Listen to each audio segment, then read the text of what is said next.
Well, hello! Today we're doing trapunto on this Hunter Star quilt. Gail Wallace joins us to show how to turn everyday garments into quilting showcases. And then I show you that if you can draw it, you can quilt it. So stay tuned. Linda's Longarm Quilting is aired free to you by Gamble Quilting Systems Vision 2. Innovation taken to the next level. My stitch, my vision, my Gamble. Drawing. If you want to be a good long-arm quilter, you should draw every day. I found that drawing and quilting are connected, and practice helps you get better at both. Your brain doesn't know the difference between drawing and quilting. Draw with your whole arm to simulate how you quilt on the long-arm machine. You can take a pencil and paper places where a quilting machine won't fit, so there's no excuse not to practice. Even finger tracing is a good way to run through quilting designs. Remember, if you can draw it, you can quilt it. I'm working on a beautiful Hunter Star today, and it has already been stabilized and trapuntoed, so I just wanted to review that process with you. To do the trapunto, I loaded the quilt top with just the trapunto batting, whichever kind of batting you decide that you want to use for the extra filling inside of the design work. And then, using a wash-away thread, I did my design work on the quilt top, and then I cut away, took it off of the machine, and then cut away where I didn't want that extra batting to be. Then I have loaded the quilt back on the table of the quilting machine with the regular batting and the lining. And so that's the process that I've been through at this point. And you can see in some of these areas where I've already done some stitching and some areas where I still have the wash-away thread. I'm going to bring the machine over now and stitch around this design right close to the wash-away thread. Now, to connect with where I had left off, I'm going to start back about 3/8 of an inch. And I'll go down like that right on the very same line, bring up my bobbin thread, and then I'm going to take probably 5 or 6 little stitches. Now, in your mind, I want you to think of about 20 stitches to the inch. That's how tiny those stitches are. And because I want this design to be very even, and it's a complicated design. By the way, this design is by Harry Wallner. It's a beautiful design. And I want to do it very nicely in even stitches, so I'm going to put this in automatic, and I think I'll do it with about 11 stitches to the inch. So I'm going to take off here, and the thread that I'm using is a variegated thread. I thought that would be a nice effect. Stitching around close to the same line that I was on before. And you try to do your quilting nice and smooth. If I went too slowly around these designs, it would be very shaky.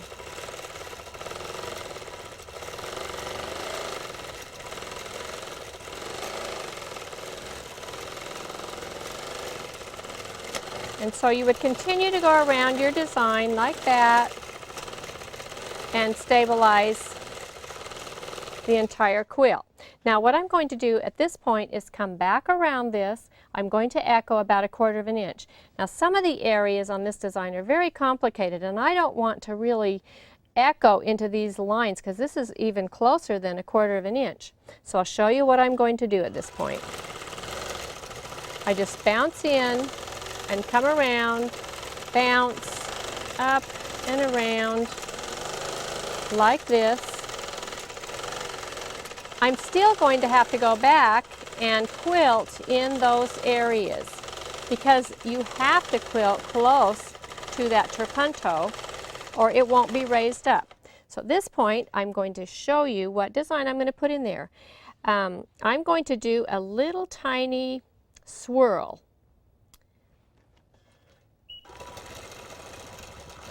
Like this, swirl, swirl, swirl.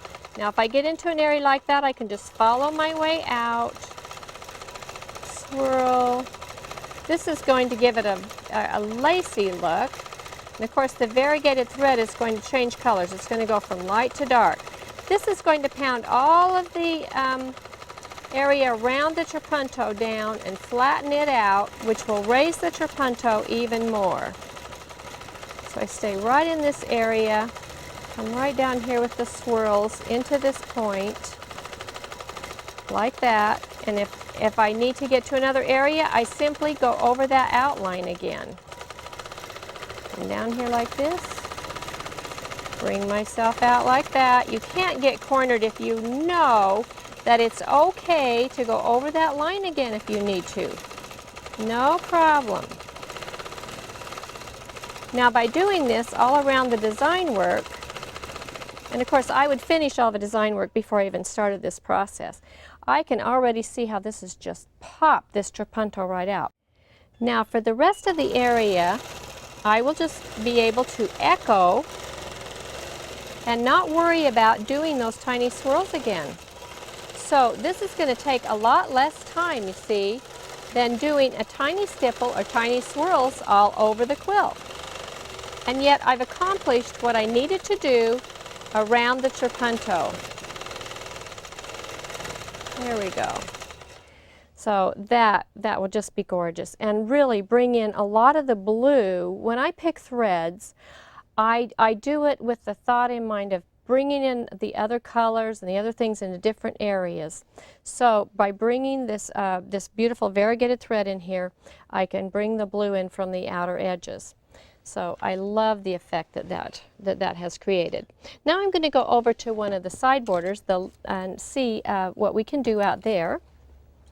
Over on this side, I already started with a beautiful half feather. This is such a nice soft colors. I thought it would be nice to do a feather design out here.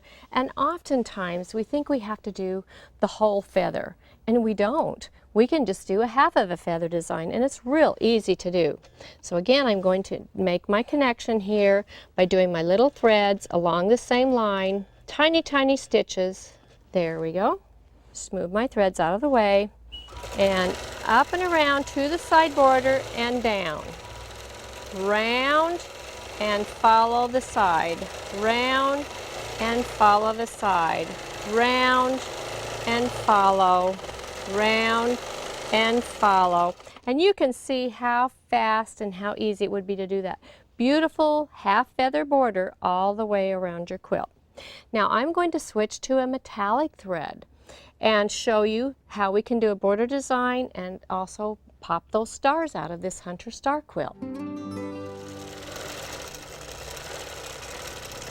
I was just testing because I just changed thread, so I was just testing my thread out here on the batting, and I frequently do that, and probably a lot of you do that too.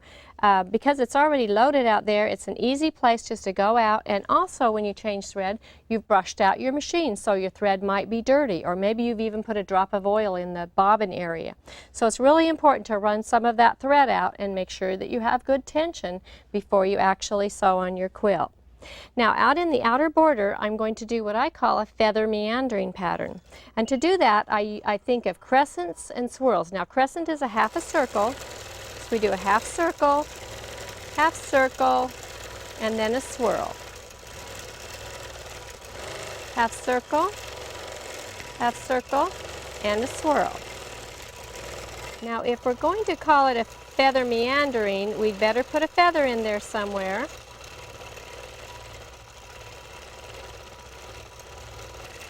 So let's put a little feather in there.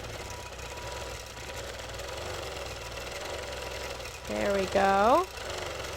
This is one where you can really be creative as long as you keep thinking of crescents and swirls. Crescents and swirls. So just keep doing crescents and echoing your work. And again, repeating with feathers whenever you get the notion to do it. And you can always put in a little flower if you can think of something there that you want to do. Just put it in, throw it in with all your crescents and swirls. So it's a very pretty little design. Okay, now I'm going to move over to the star, and you can see that I've already started using this metallic thread to just emphasize this star. Let me bring up my bobbin thread. And by the way, I do have metallic thread in the bobbin as well. I like to use the same thread in the bobbin, if I can, that I have on top. It also makes for a very pretty back. So now all we have to do is just use these long lines like this, back and forth on this star, and this is really just going to be so pretty. And the metallic is probably just what we needed. Sometimes metallic threads are hard to use on batiks. Batik fabrics have a higher thread count, and so I'm going a little bit slower with this metallic thread. And also loosening the top tension. Sometimes you even have to avoid some of the tensions on your machine so that you can work well with the metallic thread. But you can see how beautiful that will be in the middle of the quilt. Now I'd like to do one more technique for you. And this time I'm going to change to a heavy thread, and this one is called jean stitch. With this beautiful light pink jean stitch, I'm going to just quilt some S's in here. Can you see how that's just sort of an S like that? Right over this blue. And then anytime I can actually change the angle and go the other direction. I call this S echo. And this would go right over any of this, any of the piecework out here in this purple and blue area. And I'm using that heavier thread because I really want it to show up. What a contrast to the metallic thread.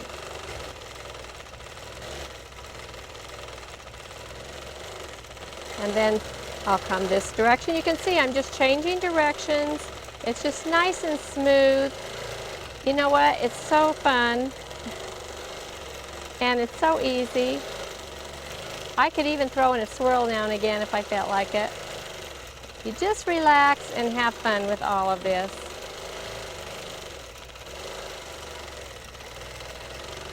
Just keep this nice motion going, filling in the areas that you need to, and that's just going to be gorgeous over that area. And just lighten it up just a little bit and give it all the interest there that I need. This is going to be a gorgeous quilt, and I'm so happy to have been able to share it with you today. Next time on Linda's Longarm Quilting, we're going on a safari. We're taking a child's drawings of animals, transferring them onto fabric, and sewing them into a quilt for truly adorable results. We'll also show you how to stabilize an African print attic window quilt. Kathy Franks visits to share her thread and painting techniques.